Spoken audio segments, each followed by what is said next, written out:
Uh, do you ever wake up feeling like you have a hangover and you haven't been drinking? Huh.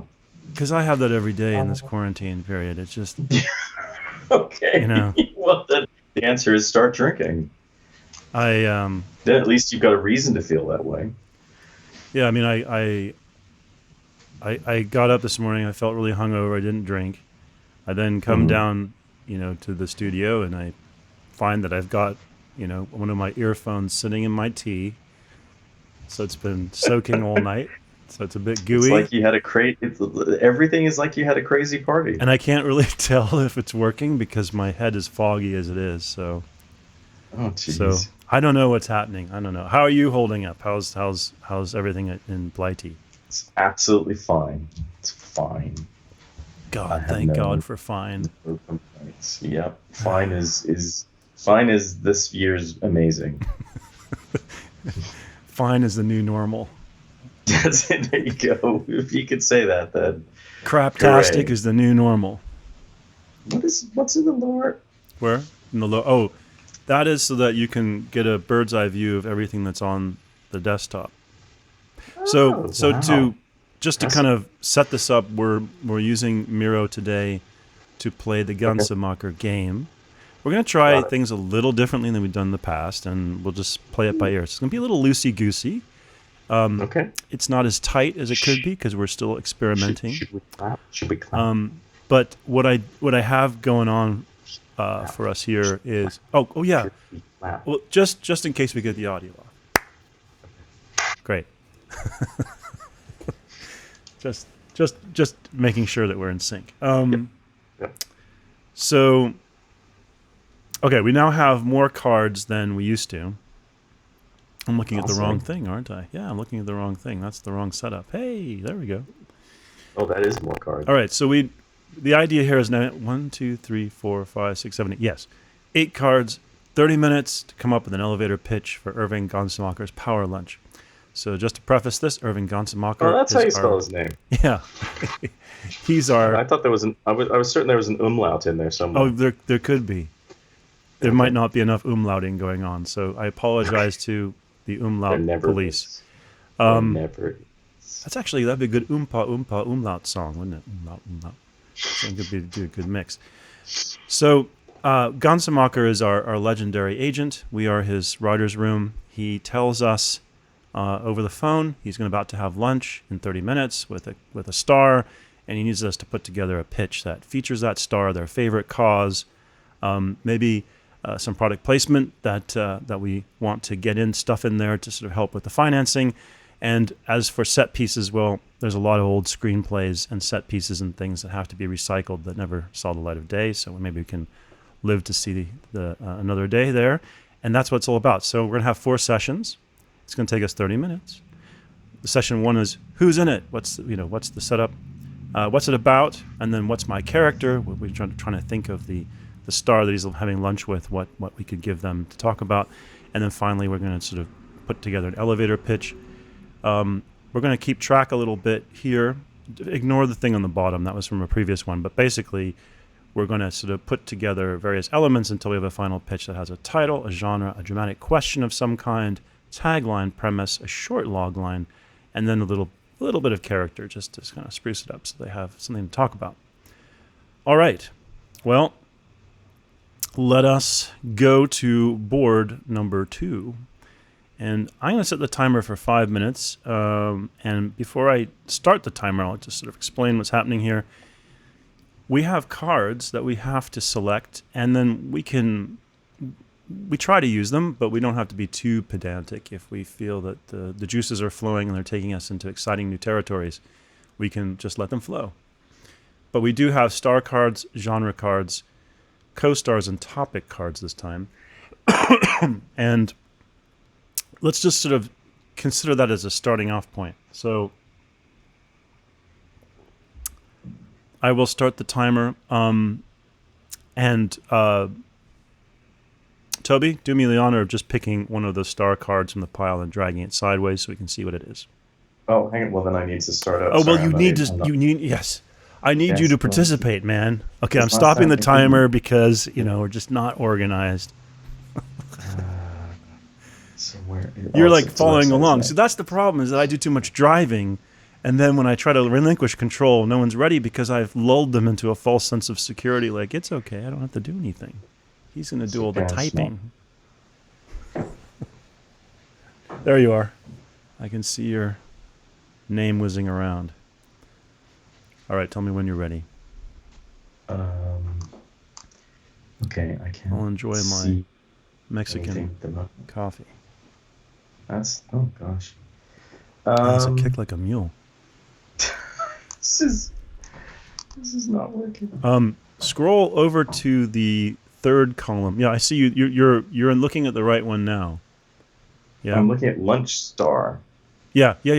So there's star cards Hang on the on. left. Right, I was too much zoomed in. All right. Okay, star cards on the Okay, so left. you want me to pick one You're of the gonna yeah, star you're gonna drag cards one of the and star drag it cards. over into that Lunch Exactly. Star? Okay, we're gonna start the clock. Here we go. Okay. All right. Whoops. What am I doing? Stop cancel. Go for it.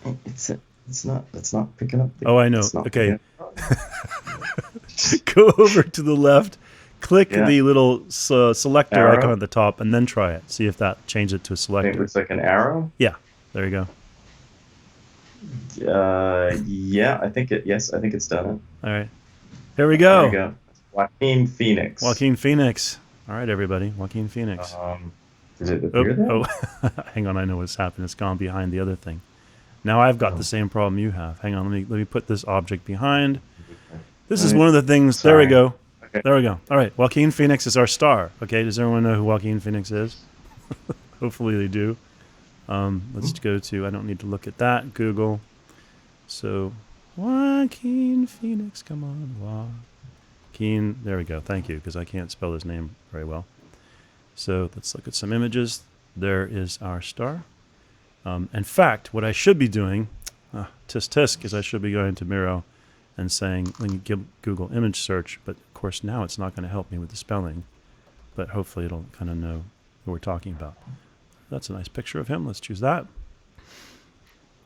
Joaquin Phoenix. All right. So that is our star today. That's who who Irving is having lunch with. Nice. All right. We need a genre, so I will just go ahead and do the honors. The genre is action sci-fi. Okay. And we need to consider a topic of some kind. So, Toby, be my guest. Grab a topic from below. I will do so. And then shall I just leave it next to it so it doesn't go behind it while they write? Yeah, so I can. grab it? I'll do the honors. This is kind of annoying, isn't it, when it does that? Bring forward. There we go. Deep fake. All right, that's interesting. So we have Joaquin, action sci-fi, deep fake. What comes to mind? Deep fakes. I mean, I know that deep fakes are meant to be these kind of AI-like videos where they take people's imagery and make it look like they're saying and doing certain things that they never said or did.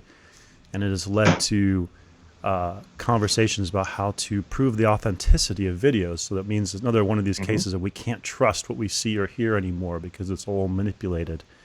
What else does that lead to? Could there be deep fakes in not just on your YouTube, but deep fakes in life? People that are themselves deep fakes, some kind. Yeah. Yes, it could be a deep. I mean, it could be sort of implanting memories as well. There's no reason why you can't go into someone's memories and alter those. All right, I'm gonna, feel free. I know it's gonna get littered with stickies somehow, but if you feel the urge, we can type some of the stuff. So, memory implant. I was thinking also which is this that little sticky thingy up. there with the see. Got it. Yeah. Got it. Obviously, you want it to be proper sticky color. So, we can also then just duplicate with Command D the thing that we did before. So memory implants, and then I was thinking about sort of imposters, right? Imposter, doppelganger, something involving that kind of thing. So it's like this is like a real deep fake, I guess. Real deep. Boy, Real deep. It's a bit. Real deep fake. It sounds like it's now going in the territory of adult cinema. 64. So it could be something involving. Of course, we always have to. What do they call them in Blade Runner? Simulants or something like that. So it's kind of interesting. Simulants.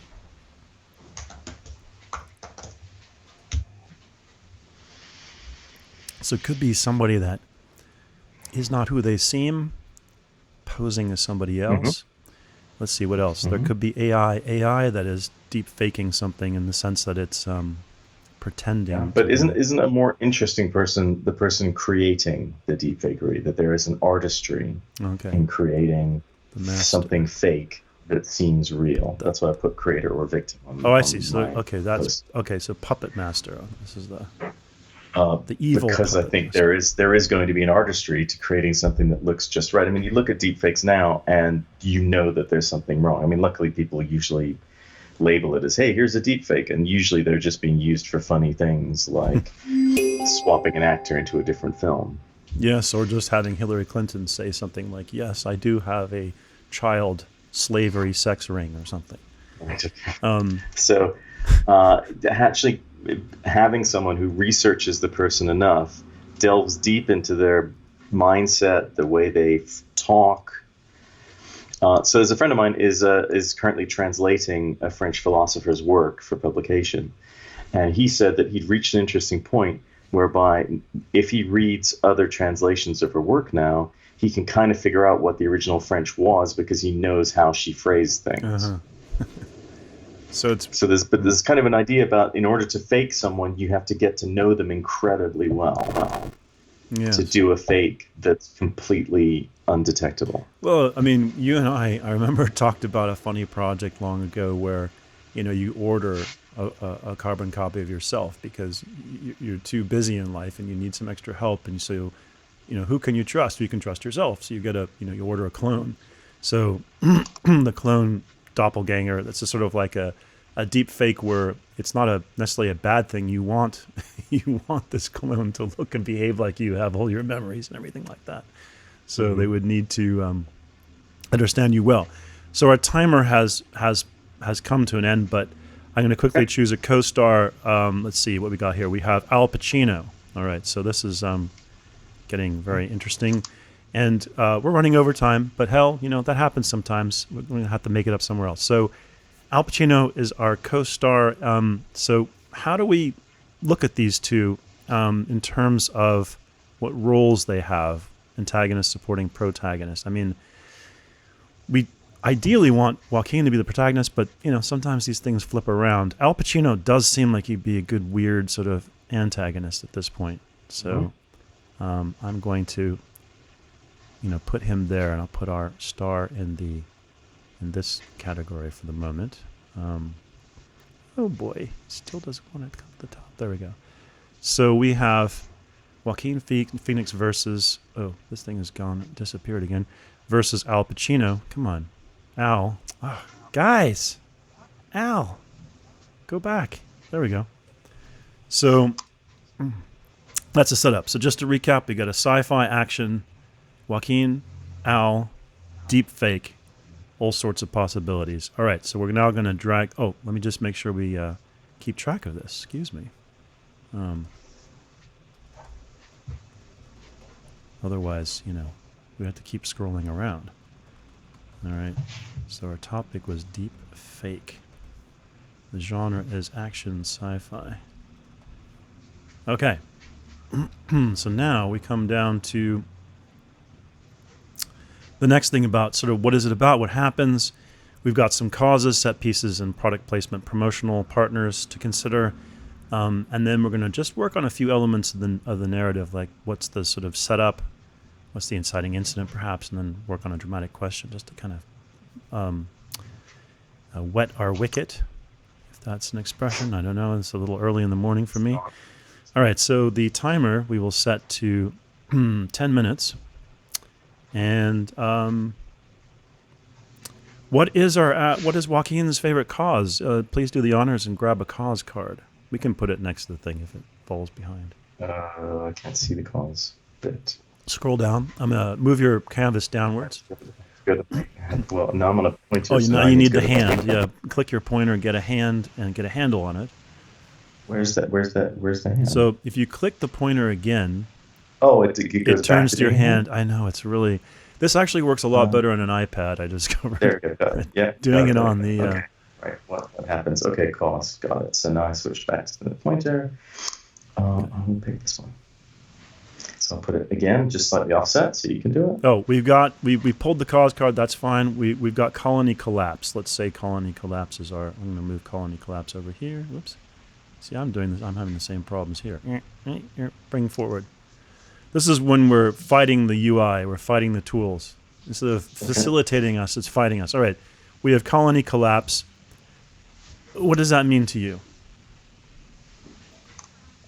I don't. I mean, it's a cause. So, is it stopping bees from dying? Yeah, I wondered how Californian this was. Yes, people are very concerned here about the bees. Yes. They're having colony collapse. Of course, maybe this isn't about bees. Maybe this is about a nudist colony that's collapsed, or some other colony that that Joaquin is concerned about. Maybe it's the. What's the retreat that all the Hollywood actors like to go to? Est, is it? Or one of those places? So maybe that colony has closed down. Well, no, I mean, if it... Okay, yeah. I think the cause has to be bees, doesn't it? So we got bees. We got a bee colony collapse, and now... So that's the environment. So can you... The set pieces here, we can draw them, just set pieces in promotional product, we can draw it if we have a problem, but let's see if we can come up with a set piece or in promotional partners. If we're dealing with bees, I almost feel like it has to be like one of those big honey companies, but that's a little on the nose. It could be, or it could be a friendly to the environment product. All right. Because I feel like we can sort of do, rather than getting into the specifics of colony collapse, we can talk about how the degradation of the environment generally is impacting on bees. So what comes to mind? Environmentally product. Well, I mean, there's Roundup. I mean, if we had Monsanto's Roundup as the product placement, that would be an interesting problem, wouldn't it? So yes, ready. It certainly would be. Oh, I did that, didn't I? Oh, okay, fun. I really love it when I do that. Okay, sorry. Good Lord. Good Lord, indeed. Yes. Then the time was working against me. I'm like dragging and everything. So now I've got to change back to my little cursor thing. All right, so we have Roundup, Monsanto. They're the villain. Well, now they're Bayer, isn't it? So Bayer is the new new villain. Okay. I love how. I mean, didn't Bayer make the gas for the concentration camps during the Holocaust, and now they're known for aspirin? Kind of interesting how life throws these curveballs at you. All right, so we have a colony collapse bee problem, the set piece, and we can think of a set piece. What would the set piece be if it was involving colony collapse? Is this sort of like a global, all the bees have... Oh, I know. There is a situation where in California, they grow a lot of almonds and they grow a lot of things, but they need to obviously pollinate with bees. And because there aren't enough bees anymore in the state, they bring bees from all over North America. I mean, from every state, from Canada, everywhere. And they bring them all here in California to do this pollination during these periods of time. And the people who do this say, we're really worried because when all the bees are together, just like during a pandemic, if there is some disease in the crops at that moment in time, all the bees are going to get it. Like the nation's North American bee population will get it at the same time. So this could result in a colony collapse. So maybe we have the beginnings of our environmental disaster here. But it's an action sci-fi, so what happened? Maybe the bees turn into killer bees or something. Okay, yeah, because then you certainly don't want to kill them. And then something from Bayer definitely becomes our savior. We have to kill the killer bees, but not the good bees. It's a good versus bad bee. I mean, is it Joaquin Phoenix hired by Al Pacino to smear some environmental do-gooder, realizes the error of his ways, goes against Al Pacino, who's now intent on killing him because he's got to keep it secret what he just did? So they're well, set up for me what they do and who they are. So Joaquin Phoenix is one of these master deep faker creators. He's considered one of the best in the world because he can make deep fakes that have not yet been uncovered. And how he does that, as he says, is because he gets to know the target intimately. Okay. So obviously, said target is a woman. Obviously, said target is a key mover and shaker in the environmentalist circles. Mm-hmm. And he gets to know her and starts to copy everything she can do, all her mannerisms, all her tics, everything else. Could fall in love with her if you want a B story love plot. Mm-hmm. And that's what makes him realize that he can't go through with the deep fake that Al Pacino has hired him to do, which is to smear her so that her cause is rubbished. So, so in this, sorry, throat clearing. It's like I said, I feel like I'm hungover and I haven't drunk anything. So the inciting incident is that Pacino hires him to copy and smear, copy and slime environmental activist. Okay. Yeah, or scientist actually could be if they're making some sort of breakthrough that's showing that whatever Al Pacino's product is really, really bad when it's meant to be good. Bee scientist. Let's see. That's a bee scientist is trying to. It could be a journalist. So it could be a journalist who's going to reveal the story, or has started revealing the story. Okay. So what's the hard choice or decision that they have to deal with here? Are they going to go through with the deep fake and collect the enormous amount of money that Al Pacino has offered them? Or are they going to side with the cause that is right? Okay. But that also means a life on the run now because Al Pacino has enormous power and is obviously going to stomp anyone in his way. So it looks like we have a kind of a what if involving, like the stakes here involve the death of the complete colony collapse worldwide. What if the worldwide bee population was at risk of extinction? I guess I could just sort of leave it there rather than complicating it too much with more narrative, but because we understand that if that happens, we don't have crops anymore. We have global crisis. All right, so let's see. So we have now Monsanto is kind of a joke. And the way they get him, the way Al Pacino would get him, is he's hired the other best deep faker in the world, who's been following Joaquin, and they put out a fake on Joaquin that makes the world go after him. So he's not a target of his own technology. Okay, I'm just thinking, what do you call weed killers and all that kind of stuff? It's oh my God. Defoliant, exfoliant. No, it's exfoliant. Defoliant. It's like Agent Orange. He runs a chemicals company. I can't think of what else to call it. So look, it would just be a global, powerhouse of some sort. Okay, I like the idea that what he's doing is what's causing harm to the bees, and that's why we have this scientist journalist who's trying to. So Pacino hires another deep faker to fake Joaquin Phoenix. Well, that's something that doesn't really belong in the inciting incident, but I will put it. Oh no, I'm going to just take that out. Sorry, we don't need that there. And I'm going to make it into one of these. Maybe I just put it up there. Okay, that's something to think about. Okay, our timer's done. That's really cool.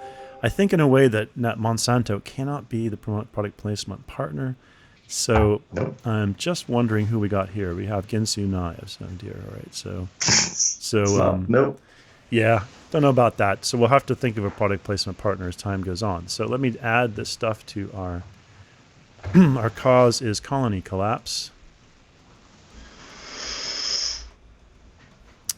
Our set piece is oh yeah, we didn't come up with our set piece. It's going to have to be something dramatic. Do we see like running through the fields as they're all the fields being set on fire? Is there something here that can be very very dramatic? Someone being attacked by a swarm of killer bees. Let's just say that for now. Swarm of killer bees. How about that? These are bees that we've killed all the good bees, and now the killer bees come to take their place. Product placement, we had Monsanto, ? But that's going to be problematic. And Ginsu Knives, which is also problematic. Dramatic question: What if the world's bee population? What if bees went extinct? Excuse me. What if bees went extinct, and then also replaced? Well, we can talk about replaced by killer bees. All right, so we haven't gotten the premise and all that yet. That comes next. Okay. Oh, do we do this now? What's my character? I guess we could. The premise isn't here. This is where things get a little lumpy. So we're gonna have to kind of roll with it. God, that was last time's pitch. All right. These things come back to haunt us. So I'm going to set a timer now for 5 minutes. And in terms of premise, I'm going to just cheat and choose a premise. I have my premise cards here and choose one. So let's start with a premise. Let's see what we got here. Let's hope that it's something useful. Okay, well, this sounds like the motto of the villain. It is rules are for the obedience of fools and the guidance of wise men. Interesting. Let me write that down because that's quite a mouthful. Rules. Nope, that's the wrong keyboard. Let's not do it there. Oops, don't want to do that. Rules are for the obedience of fools and the guidance of wise men. Okay, that's a lot to think about. Okay, so in terms of the character archetype, we have to think about, let's say, our protagonist here. And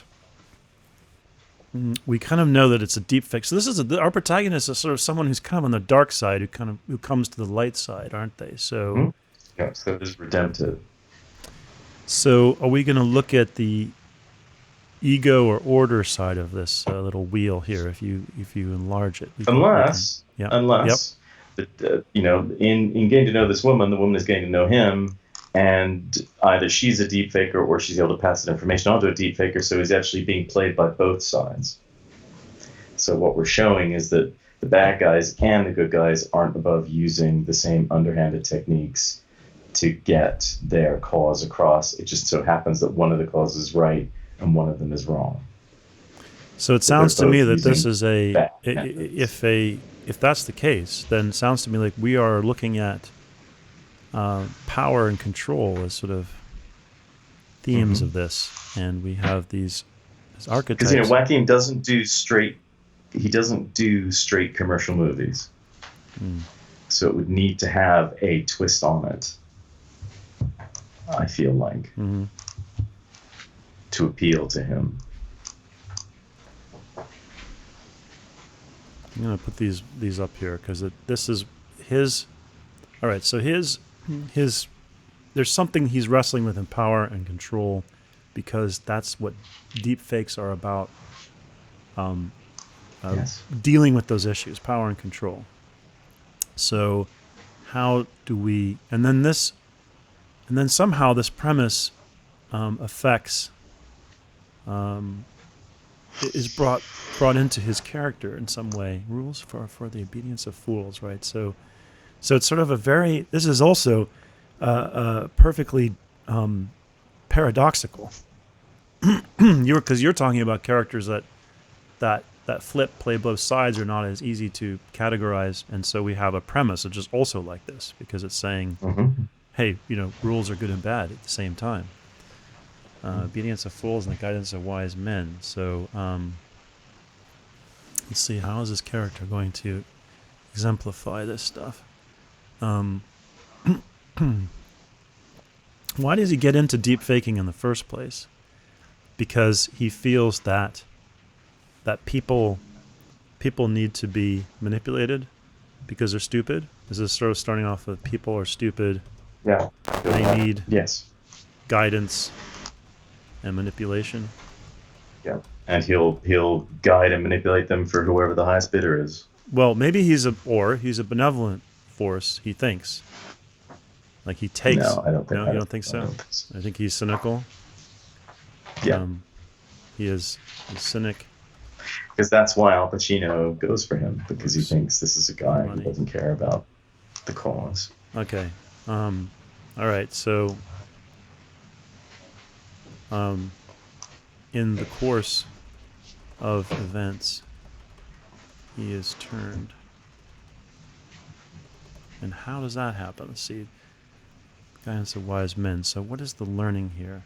Obedience of fools, the guidance of wise men. Why do wise men use rules? Because they No, it sounds like wise men are explaining the rules. The guidance of wise men. Well, I'm just thinking, don't you have chaos if you give too much into the id and all these things? You don't. Oh, thank you, timer. You cannot create or build. You are kind of like lost at sea. So there is something about. It's what it's saying to me is that rules are for the obedience of fools. So blind obedience is how fools will treat rules, whereas wise men will see them as a guide rather than blindly obeying them. Okay, so I mean that's how I'm reading it. I could be wrong. Yeah, no. I said so blind following versus consensus somehow. I think to me there's this idea that the controversy here is that the fools have no idea why they're following. They just follow for reasons they don't understand, whereas the wise men know, they understand, so they follow the rules because they have knowledge. So it's a sort of right. What's the opposite of knowledge? Ignorance. Ignorance. Thank you. Ignorance versus knowledge, and actually this is nice because isn't deep fake about you can't tell what the truth is? Yes. So deep faking is truth is fake newsing. This is sort of is a counter truth. Okay. So maybe we can kind of leave it there and say, look, your character is this sort of cynic who believes that people are stupid and they just can be blindly manipulated, and they should be, because that's how it works. And then you're hired by this cynical chemical manufacturer who needs your help in this ruse, and you're eventually come around to understanding that actually. Your redemption is about liberating people from ignorance, I guess, somehow, is about knowledge. Or giving people the choice. Okay. Rather than that blindly obeying something. Okay, consensus. This is like community, Okay, so that's okay. We'll put a pin in that. We have, let's see here. We have our premise was rules are for the obedience of fools and the guidance of wise men. A character archetype. Well, we didn't really. Let's see here. We said, ruler, control, power. Magician. Oh, I like that. Magician. That's cool. All right, that's cool.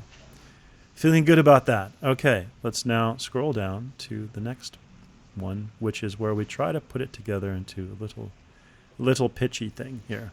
So for this one, I think we could spend some time. Let's see, we know what the genre is. We know what the dramatic question is. So let me just put that in there before I start the timer. So our genre is action, sci-fi, dramatic question.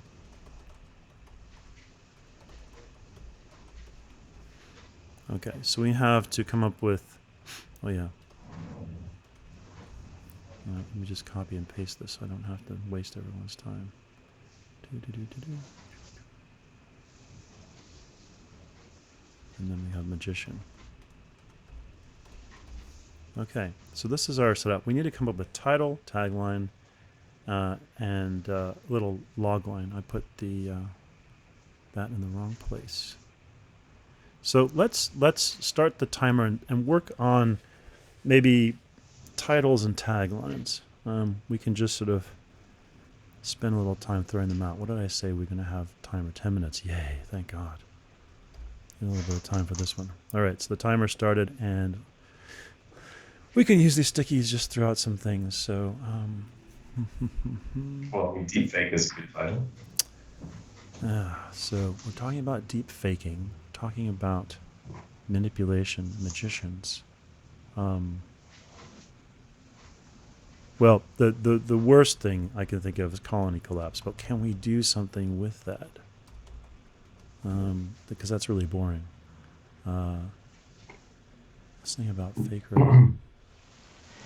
Right, but why can't we just call it deepfake? Deepfake's a good name for a film. Sorry, you the simple is best, isn't it? You're always Toby. That's why you're here. Tagline: everything is a lie. Everybody lies.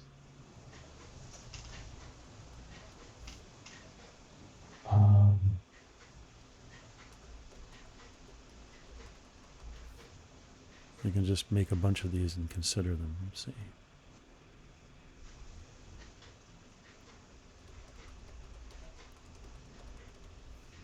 No, that's too many trees. Let's see.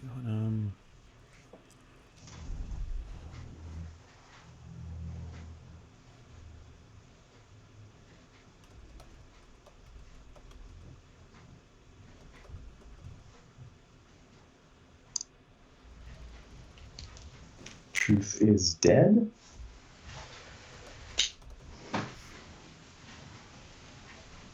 Don't believe anything. That's pretty good. I mean, what that indicates to me is that you have to put in a bunch, like I was trying to do there with the deep faker being deep faked and being faked himself, is that we would have to put in multiple, and actually this would make it more appealing to Joaquin Phoenix. We'd have to make there be a lot more twists and turns in the narrative. So it's like I don't. So that Al Pacino actually wanted this thing exposed because he himself is working against the giant corporation. So there'd be multiple levels. So there's someone even worse behind Al Pacino. And that's actually, I'm just thinking of another title, Mirror Ball. This is sort of everything just keeps getting reflected in and of itself, spinning and turning. But deepfake is nice. I just put that as an alternative. Also thinking about the rules, obedience. Don't trust him, because then that could be either Joaquin Phoenix or Al Pacino.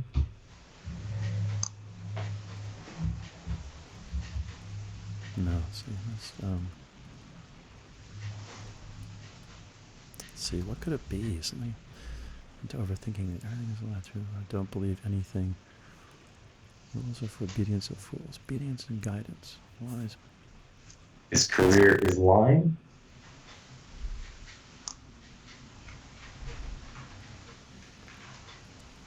I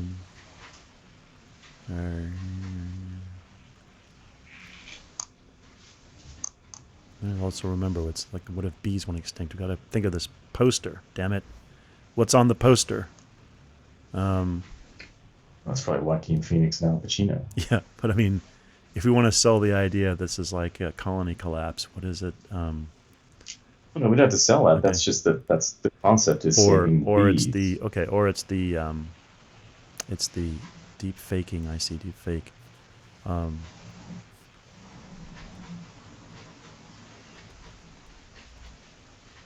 Something about you're gonna see. Go ahead. Sorry. I mean, the poster, you're going to see lots of factories and things, and the logo of the chemical / whatever it is company next to Al Pacino, perhaps with the heavies who he's got, who are on his side, who are going to be pursuing them. And then on Joaquin Phoenix's side, you'll have the woman who's the head of the environmental thing, and then probably lots of bees. You got it. I'm trying to think about something to do with, the deep fake itself. That's something like,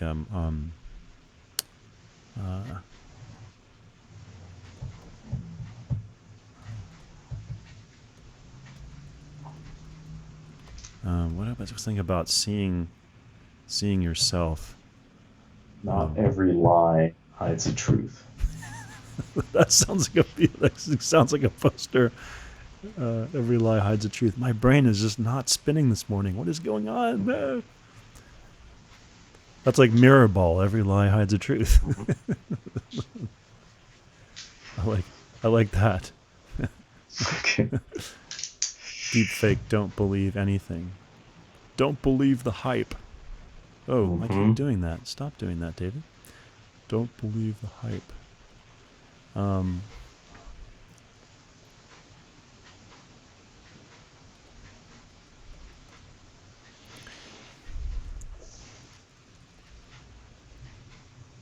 Let's see. Yeah. And what is our log line again? You were so good at coming together. I need your help here. At the log? Oh, God. Yeah. It was deep faker extraordinaire. I like that. That's good. Phoenix is hired by chemical CEO Pacino to create to slander an environmentalist who has uncovered a disaster in the making. Colony collapse. I think he has to be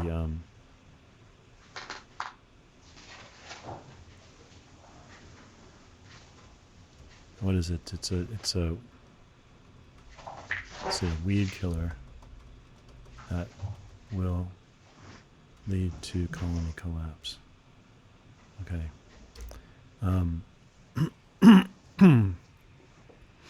Well, maybe because we got 3 minutes left. A title. Okay, let's go with deep fake. I think you're right. Deep fake.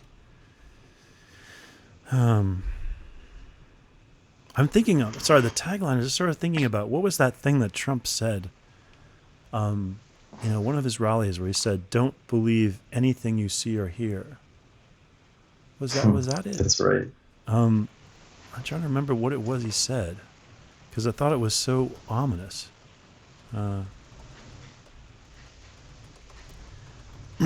I want to get it right, because I thought the original quote was, "Don't believe what you're reading or seeing." Oh, because he's got terrible.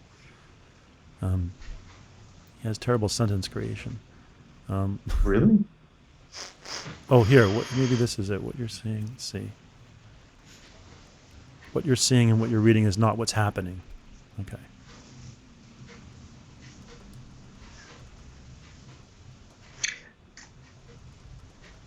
Don't believe me? So this is kind of what you're seeing is not what's happening. So again, though, if we do that, it's kind of like what was that truly awful film that then got a sequel to it? Now You See Me. Oh yeah, it was the right? Yeah. right? Where the it's all about a magicians. magic trick, and then when you actually watched it, there was zero plot twists or anything. It was one of the most dull films ever. It was all about But twists. sold it, sold incredibly well. Yeah. And then the sequel, of course, was Now You See Me Too, which is wrong because the sequel should be Now You Don't. Yeah. Right? Mm-hmm. Anyway, that's all. It's just if we're going to go with something like that, then the plot is going to have to be very, very twisty. Mm-hmm. Which I'm fine with, because again, I think that would appeal to Joaquin Phoenix more than a standard stand-up good guys versus bad guys narrative. Twister. Well, no, so it's so Don't Believe Me. Okay. Right, that's another one. Don't Believe Me. So it makes me think of the Blues Brothers. I'm on a mission from God, for some reason. All right, I'm going to put in, now that we're running out of time, Don't Believe Anything. I don't know. Don't Believe Anything. I think that's the best one we have so far. So that's it. The timer's up. 7 seconds. Deep fake.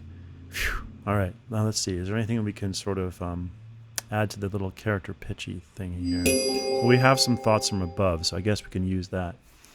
So let's see. Deepfake, actually sci-fi. What are these? When I say don't believe anything. Huh. All right. That is our pitch for the Phoenix lunch. We managed to get everything in there, although the product placement partner is now part of the problem. Part of the problem. So this is like a car manufacturer says, please use my car. Well, but not if. So, but again, if we're doing the twisty stuff, then Al Pacino actually wanted the information to get out because he wanted the company to do good. So although, for example, then Joaquin Phoenix might sacrifice himself at the end, in fact, the company is swinging around to now doing good stuff.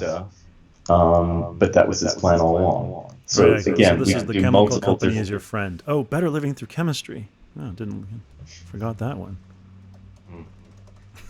Well, no, I'm just saying, but that may be Al Pacino who's doing that, versus the entire rest of this awful company that isn't going to pivot until something happens. He may be wanting to generate a disaster. I was just thinking too that another angle that is really weird, I suppose, is that not as if we don't have enough weird things happening in here, is that you design a weed killer, but it has all these unintended consequences. I mean, there's the obvious ones that the people that are working in the fields get horribly sick because and you are altering, in some cases, their DNA and stuff because of the stuff they're breathing in and coming in skin contact with constantly. But then you also have the fact that you create other organisms because they have to build immunities to the stuff that you're putting on the fields, and over time you get these superbugs and these strange creatures that you can't stop. So it sort of makes me wonder what territory that goes in, right? You've got to start off with the colony collapse, the bees, and you're thinking, oh, that's horrible. But that's not all. You also created something really awful that is like a pestilence that is going to threaten everybody in some horrible way. So I don't know what to do there, but I'll just remind myself, stop doing that. Pestilence of some kind. This sort of superbug, right? So you first lament the bees, and then you end up with something horrible like speaking of killer bees, I was renovating my apartment many years ago, and so I was there with the crew, and we were doing a walkthrough, talking about things. And this was at a point in time when none of the windows were in, so we're in this sort of shell. The windows were coming in that day, right? So the windows had been taken out. And as we're sitting there in one of these rooms talking with this sort of massive hole in the wall, somebody upsets a bee colony not far away. And this is in the city. This is in London, right? And we see this swarm of bees that is huge swarm, angry, blackening out the sky, buzzing around looking for somewhere to go because someone has upset or destroyed their habitat. And we're all standing there going, oh no, please don't come here because we have no windows. And this swarm is so big that it's blackening out the sky. And I remember feeling really this chill of like, oh shit, what do we do now? like running through my head, where can we go? Because if these things fly into the room, there's nowhere to go because there was 2 levels of windowless, premises. Oh, it was very frightening. Anyway, so the bee swarm, killer bee swarm, is a good set piece. I think that's. So what happened? Well, they wandered around in this. You know how they kind of move in this strange kind of stretchy way as the swarm is communicating with itself, and they went this way and that way and this way, and then they eventually flew off in some other direction, and we were so glad. That could have ended so badly. So anyway, killer bee swarms are always good because you can have people running in terror, and you can also have people covered in stings. You can have bloated faces and all that kind of horrific stuff. So everyone wants that. Yeah. Actually, the deep fake, now that I think about it, could be you're creating fake bees as well. You're just studying bee behavior. So it doesn't have to be like this massive, human deep fake, but you're creating fake bees, like little drones, and they're mimicking bee behavior, or you've created some organism that's sort of like a hybrid of this, that, and the other, and then something goes horribly wrong. That's when it all kicks off. So, so maybe the deep faker extraordinaire, it could be involved. That could be how it takes off. All right, I feel good about that. I think we've got something deliciously disturbing, and it could be sort of a disastery, action sci-fi disaster movie of some kind. And it teaches us about colony collapse and why it's really important to be kind to the environment, but also deep fakes being used in something that we can sort of imagine. If it's not about creating a fake human, but it's about creating fake organisms that we then unleash into the wild. Lots of interesting possibilities there. So, all right. Phew. Thank you very much. So now that we've done that, let's have a quick post-mortem. Did you feel like this one, the process went a little better than the last time, or kind of the same? Yes, definitely. But I don't know if that's because, I was heaving a sigh of relief when we got Joaquin Phoenix, because there's clearly a type of film that he does that this was then steering us towards, and luckily it didn't come up with romantic comedy or something, which is not one of the things he does. Yeah, I think that might have been one of the choices, because romantic comedy with Joaquin Phoenix and Al Pacino would have been, truly something else. That would have been something else. That would have been a gender reassignment movie of some kind gone horribly wrong. The two of them in a love story. Yeah. I mean, I can see Joaquin doing it. Yeah, I think Phoenix would do it. Yeah. Well, unless they're both the same woman. Okay. You're going to gender typical. You're so gender typical. I am going for basic because it's not like anyone would ever hire me to do a trans movie, is it? Have you been hired yet to do a trans film? No. Okay. No, I don't think I ever will be. Oh. Well, there's always never say never. There's always an opportunity. No, I mean, who knows? Maybe, but I think that's part and parcel of it. Is well, there's the part and parcel. Sorry, go ahead. Is what? No, it's just I think that's it, right? It's not for straight people to try and dictate what trans movies are. Oh, I see. Well, I mean, straight people can still have opinions. I mean, I think it's interesting that now it's like Baskin and Robbins 31 flavors with so many different genders now that it feels like it's sort of open to lots of new possibilities. So that sounds like an area of fertile creativity. That's true. I think there was a middle schooler who was taking a test recently in this state, and they had a section where you choose your gender. I think there were 12 choices. So there's a lot of opportunity for innovation here in gender design. So I think let's all remain creative. Yes, all right. Yes. I was thinking that part of this using Miro is that it's supposed to sort of. It's nice that you can see together the same canvas, let's say, and look at the same information in real time and all that. But I'm still trying to figure out how to get more participation in the creation of what goes on the canvas. I wonder if more people being involved helps. I've done some experiments with the team. In fact, I'm going to post one up later today in our discourse where we try a different approach to get everyone writing. And I thought there were some interesting results from that. Again, it was kind of lumpy. It wasn't perfect, but I thought, okay, there was some interesting ways to get people to do some writing. So it may, so I guess it's just an interesting challenge. It may be that this, because the tests that we've done don't seem as conducive. Like if you're talking so you can communicate with one another while you're doing this, sometimes it just seems better to talk than to, be quiet while you're writing stuff and putting it up there.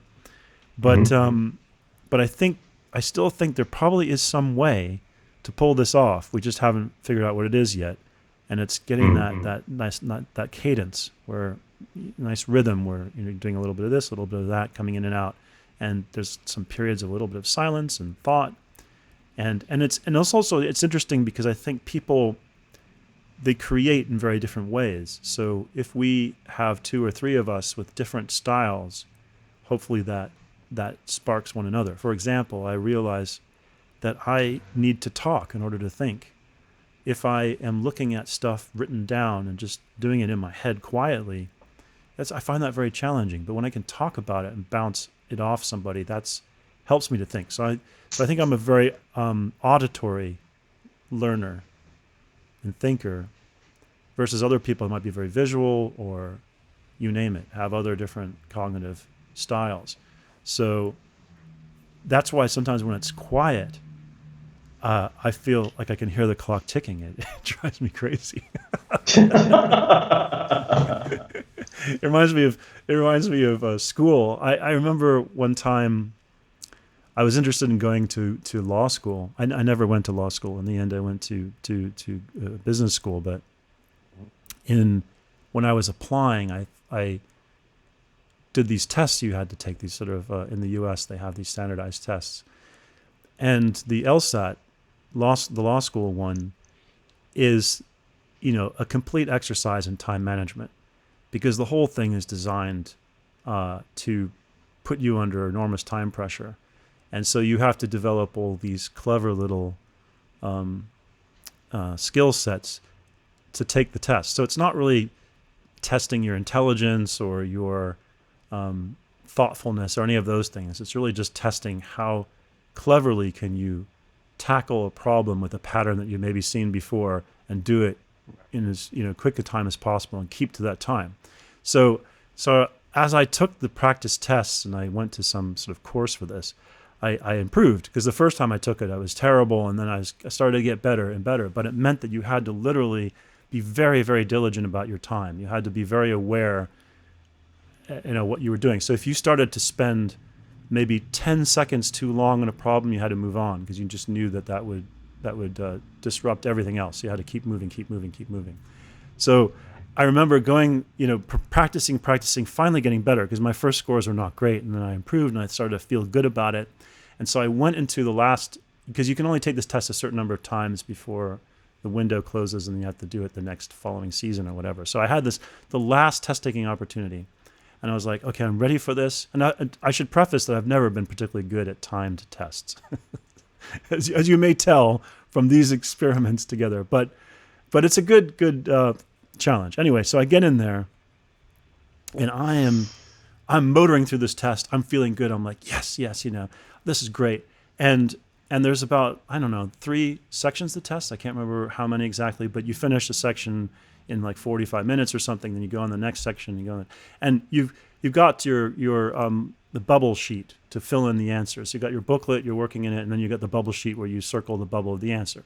So I'm motoring on. I'm making good time. I'm answering pretty much every question. I'm feeling good about this. I get to section 3, and I look at my bubble sheet, and I have misaligned the sections. So instead of going to section 1 and doing all my bubbles, I started in section 2. So when I get to section 3, I realize, holy shit, I have put all my bubbles in the wrong place. And I'm thinking, and I feel the whole room go like this, that feeling of, oh my God, I'll never, if I transfer all my bubbles, it'll take too long. I won't finish this section at all. And that all the blood dropped from me. So anyway, that was a long way of saying that I hate timers.